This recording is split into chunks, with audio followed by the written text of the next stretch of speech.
Un peu d'activité physique pour maintenir l'autonomie des personnes âgées. Dans cet EHPAD qui ouvrait ses portes il y a quelques jours à Thaon-les-Vosges, les activités ont une place importante et favorisent le dialogue entre les résidents. Casque de réalité virtuelle, chorale ou encore atelier d'essence avec cette table qui devient ludique et interactive grâce à un vidéoprojecteur. On va aller sur toutes les capacités motrices, cognitives, sensorielles. On crée du lien social. Ce sont des jeux très faciles d'accès.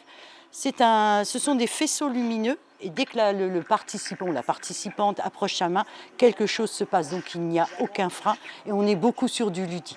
Il est temps que les dispositifs évoluent et notamment thérapeutiques, puisque si ça paraît le casque de réalité virtuelle ou la Tower-Tafel paraissent être des éléments d'animation, ils sont des éléments thérapeutiques, non médicamenteuses, extrêmement précieux, qui sont assez faciles à présenter aux résidents, qu'ils s'approprient aisément et qui leur amènent à faire des progrès sur le plan cognitif. Et donc on s'aide de ces outils pour lutter contre les troubles neurodégénératifs, garder les capacités existantes et le faire en toute convivialité.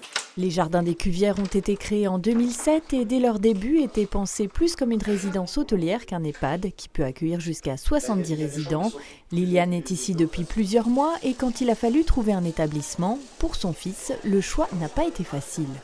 Non, c'est vrai que déjà c'est impressionnant pour un enfant de mettre sa maman dans un endroit comme ça, parce que finalement c'est la première fois que vous êtes confronté à ce genre de situation, donc vous partez un petit peu comme ça à l'aveugle. On souhaitait déjà qu'on s'occupe bien d'elle, parce que c'est quand même dans un climat où les EHPAD sont quand même pas à l'honneur, mis à l'honneur. Que sa chambre soit sympa et ce qui nous a un petit peu surpris, enfin d'ailleurs positivement surpris quand on est rentré dans l'EHPAD, c'est qu'on ne trouvait pas que ça faisait clinique. Donner un nouvel élan, une image positive de ces établissements qui souffrent majoritairement d'une mauvaise réputation en France et qui font également face à d'importantes difficultés financières.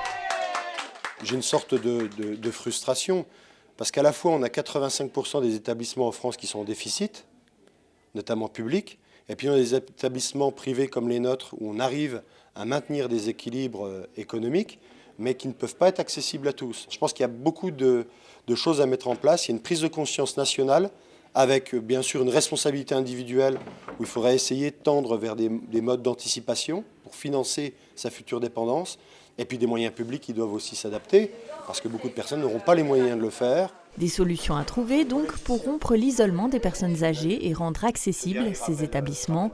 En attendant, à Thaon-les-Vosges, 85 places devraient être disponibles après la création d'un nouvel EHPAD, public cette fois. La maison de retraite Le Cèdre Bleu devrait-elle devenir une résidence autonomie ?